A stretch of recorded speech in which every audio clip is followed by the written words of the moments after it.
स्वागत है आप सभी का। आपके साथ मैं हूं स्वप्निल। जयपुर से बड़ी खबर है। आरपीएससी पेपर लीक प्रकरण से जुड़ी ये बड़ी खबर। राजस्थान पुलिस मुख्यालय से ये खबर निकल कर आ रही है। आरपीएससी पेपर लीक में फरार आरोपी पर 1 लाख का इनाम घोषित किया गया है। अनिल उर्फ शेर सिंह मीणा पर इनाम की घोषणा की गई है। डीजीपी उमेश मिश्रा ने इनाम घोषित कर दिया।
श्रीगंगानगर से बड़ी खबर लगातार प्रदेश की एक बनी हुई है। बदमाशों से पुलिस की मुठभेड़ हुई। इस मुठभेड़ के दौरान एक बदमाश घायल हो गया, जिसे अस्पताल में भर्ती करवाया गया है। उसका इलाज लगातार जारी है। बदमाश के पैर में गोली लगी थी। पंजाब बॉर्डर के पास साधुवाली के पास ये मुठभेड़ हुई। इस संबंध में पुलिस ने पीसी कर इस पूरे मामले के बारे में मीडिया के साथ अपनी कार्रवाई की रिपोर्ट साझा की। जानकारी मिल रही है कि 3 बदमाश हैं जिन्हें अरेस्ट किया गया है।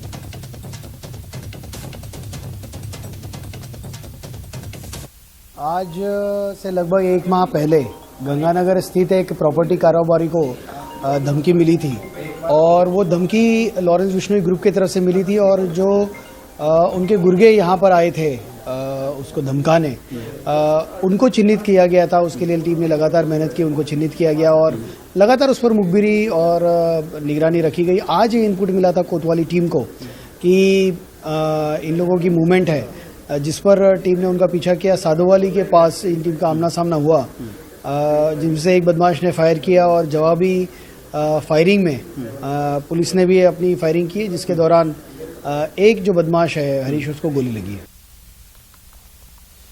टोंक के मालपुरा से खबर है। इंदौली प्रिंसिपल पर जानलेवा हमला मामले में ये बड़ा अपडेट। प्रिंसिपल पर जिस दौरान हमला किया गया उस दौरान वहां पर एक शख्स था जिसने उसका वीडियो बना लिया, जो कि अब सामने आया है। रास्ते से गुजर रहे कार चालक ने यह वीडियो बनाया। हमले को 2 दिन हो रहे हैं, दूसरा दिन है और आरोपियों की अब तक गिरफ्तारी नहीं हुई है। मालपुरा ब्लॉक के अध्यापकों ने एसडीएम एएसपी को ज्ञापन सौंपा है। देखिए जो वीडियो सामने आया है वो आपके टीवी स्क्रीन पर है। कार चालक वहां से जा रहा था और उसने इस दौरान वहां पर इस मारपीट का, इस हमले का वीडियो बना लिया। आरोपियों को गिरफ्तार कर संगीन धाराओं में मामला दर्ज किए जाने की मांग उठ रही है। शिक्षकों ने प्रशासन को इस संबंध में 7 दिन का अल्टीमेटम दिया है और साथ ही बोर्ड परीक्षाओं के बहिष्कार कर आंदोलन की चेतावनी दी है।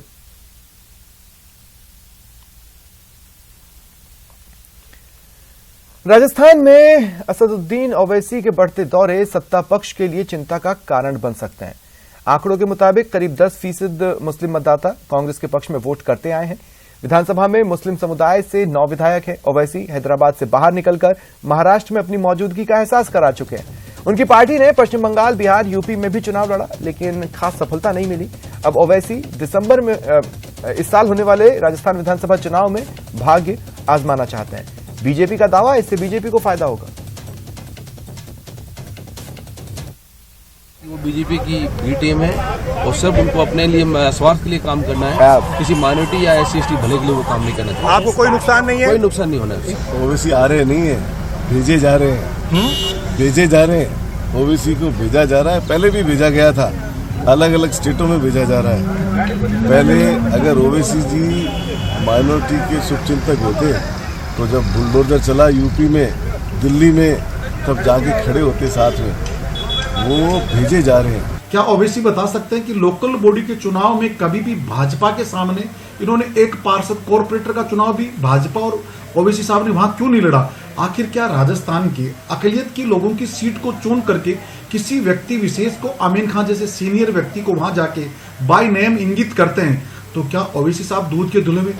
लेकिन ओवैसी का आपका यहाँ पर किसी तरह का कोई जनाधार आज की तारीख में नहीं है। आगे जनता मालिक है, माई बाप है, जो जिसको किसको वोट देती है, कौन क्या आता है। लेकिन ओवैसी जी का यहाँ पर किसी तरीके का कोई पार्टी का स्टैंड यहाँ पर नहीं। हमारी तो जीत तय है। हम 3/4 बहुमत से जीतने जा रहे हैं। उसमें ओवैसी आ जाओ चाहे कोई पार्टी आ जाओ। कैसे? लोगों ने मन बना रखा है और कांग्रेस की जिस प्रकार का कुशासन है उसे लोग उबे हुए हैं। इसलिए निश्चित रूप से, और हमारे संगठन तंत्र है, उनके तो अभी न तो जिलाध्यक्ष है न पूरे ब्लॉक अध्यक्ष है, इन्हें उनकी हालतें तो खराब है। राजस्थानी भाषा को मान्यता देने की मांग पर राजनीति शुरू हो गई है। एक तरफ राजस्थानी भाषा को मान्यता की मांग उठ रही है, दूसरी तरफ इसका विरोध हो रहा है। सदन में उपनेता प्रतिपक्ष राजेंद्र राठौड़ ने मान्यता दिलाने के लिए ध्यानाकर्षण प्रस्ताव रखा। कांग्रेस विधायक गिरिराज मलिंगा ने इसका विरोध जताते हुए कहा, हम पूर्वी राजस्थान के लोग राजस्थानी भाषा नहीं जानते। राजस्थानी भाषा तब लागू की जाए जब पढ़ाने की व्यवस्था हो। मैं विधानसभा के नियम और प्रक्रिया के नियम 131 के तहत राजस्थान भाषा को राज्य की भाषा बनाने एवं तृतीय भाषा के रूप में माध्यमिक शिक्षा बोर्ड में जोड़ने के संबंध में मंत्री महोदय का ध्यान आकर्षित करता हूँ। इनमें अपने राजस्थानी भाषा के 8 से 10 क्वेश्चन उन्होंने लगाए थे प्रश्न। मंत्री जी करौली से आते हैं, मैं धौलपुर से आता हूँ, भरतपुर, धौलपुर, करौली, सवाई माधोपुर, अलवर। या हमारी बेल्ट के लोग राजस्थानी भाषा को नहीं जानते हैं तो आगे जो भी अपन भक्ति करें, जो राजस्थानी भाषा के, जो मारवाड़ी और जो आपने कौन सी भाषा के जो लगाए रखे हैं, वो बच्चों के लिए बहुत बड़ी समस्या आई है। 1-1, 2-2 नंबर से बच्चे रह जाते हैं, पोंडो से रह जाते हैं। अध्यक्ष महोदय, राजस्थानी भाषा को मान्यता देने एवं संविधान की 8वीं अनुसूची में शामिल किए जाने के संबंध में राजस्थान विधानसभा के सभी सदस्यों द्वारा सर्वसम्मति से दिनांक 25 अगस्त 2003 को संकल्प पारित किया गया था कि राजस्थानी भाषा को संविधान की 8वीं अनुसूची में सम्मिलित किया जाए। भरतपुर में सतीश पूनिया ने बड़ा बयान देते हुए सीएम अशोक गहलोत पर तंज कसा। कहा, जादूगर का जादू जनता समझ गई है, गजब का हाजमा है अशोक गहलोत का, 6 हाथियों को जीम गए। बीएसपी विधायकों को लेकर भी तंज कसा, सुनिए क्या कुछ कहा। मैंने इनको अभिमान है कि बिजली बीएसपी बहुजन समाज पार्टी के 6 लोगों को मैंने नाश्ता करते हुए देखा, भ्रष्टाचार में कांग्रेस पार्टी के लोगों को चारा खाते देखा, कोयला खाते देखा, तेल खाते देखा, तार खाते देखे, रुपए खाते देखे, लेकिन हाथी खाते हुए मैंने कभी नहीं देखा। 6 हाथी को जीम के अशोक गहलोत, कितना जबरदस्त हाजमा है। हाथी को जीम सकता है, जादूगर है। लेकिन राजस्थान की जनता अब इस जादू को समझ गई। वो बीएसपी के 6 हाथी जीम लिए, लेकिन इस बार कांग्रेस पार्टी के पतन का कारण भी बीएसपी बनेगी। ये बीएसपी बहुजन समाज पार्टी नहीं, ये बिजली, सड़क और पानी बनेगी, जो कांग्रेस के खात्मे का कारण बनेगी। कांग्रेस प्रभारी रंधावा पर बीजेपी विधायक मदन दिलावर के बयान पर कोटा में पोस्टर वॉर चल रहा है। कांग्रेस कार्यकर्ताओं ने मदन दिलावर के खिलाफ विवादित नारे वाले बैनरों को चिपकाकर आक्रोश जताया। युवा कांग्रेस कार्यकर्ताओं ने मदन दिलावर के खिलाफ तलवंडी, जवाहर नगर, विज्ञान नगर, महावीर नगर समेत कई क्षेत्रों में बैनर लगाए।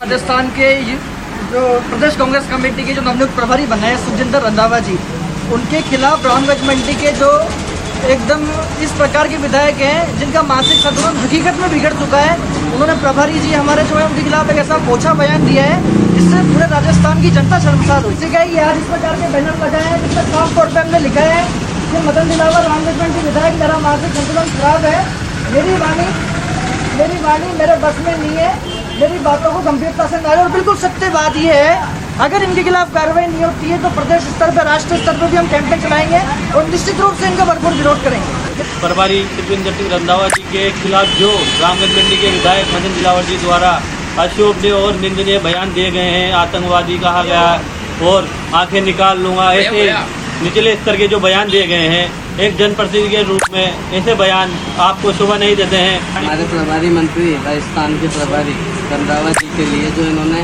असामान्य बयान दिए, उसके बारे में आज हम लोगों ने यूथ कांग्रेस ने ये बैनर लगाए, जिससे पता चलता है मदन दिलावर जी का मानसिक संतुलन हिल चुका है।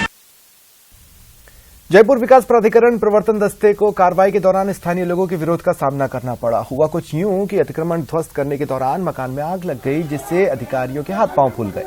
हालांकि दमकल ने आग पर काबू पाया। जेडीए का प्रवर्तन दस्ता शिव एनक्लेव योजना में अवैध निर्माण को ध्वस्त करने पहुंचा था, लेकिन इसी दौरान मकान में आग लगने से अफरा तफरी मची। स्थानीय लोगों और जेडीए टीम के बीच मारपीट तक की नौबत आ गई, लेकिन पुलिस ने मामला शांत करवाया। वो ये 4 सासू थी, उनको सारा तो गहना और पैसे, कपड़े, पूरे पैसे कपड़े गहना पूरा था। अभी गहना करवाया था 10-10 लाख का, सभी ने नया गहना करवाया था। शादी थी हमारे, तो कपड़े तो महंगे महंगे तो बहुत, और पूरा सामान था। उन्होंने हमें बोला था कि हम पैसे सामान निकाल लें हमारे बाहर, तो उन्होंने निकालने नहीं दिया लेडीज पुलिस ने, और हम अंदर गए तो उन्होंने पीट के वापस बाहर भेज दिया हमें। एक जेडीए का भूखंड था, तो जेडीए ने ऑप्शन किया, तो उस पर जो ये अपराधी पक्ष है उसका कुछ मामला था, जिसका अतिक्रमण हटाने के लिए जेडीए आई थी।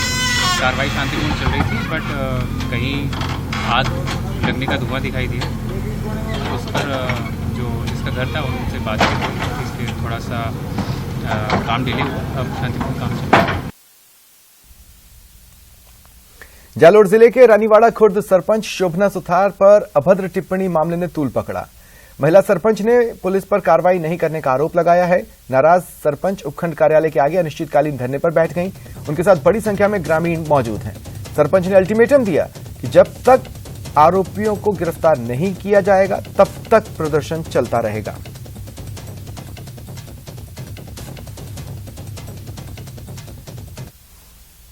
और उस मामले में कोई ध्यान ही नहीं दे रहा है कि जैसे कोई कुछ हुआ ही नहीं है। और ये बात कोई प्रशासन के मतलब कि कोई पार्टी की है नहीं कि भाई कोई पार्टी की बात हो। ये तो एक महिला के सम्मान की बात है। आप महिला के सम्मान के लिए नहीं खड़े होंगे, उनको न्याय नहीं दिलाओगे, तो फिर प्रशासन, पुलिस प्रशासन किस काम का? महिलाएं कहाँ जाए, कहाँ जाके अपने लिए न्याय मांगे? और रुकते हैं ब्रेक के लिए।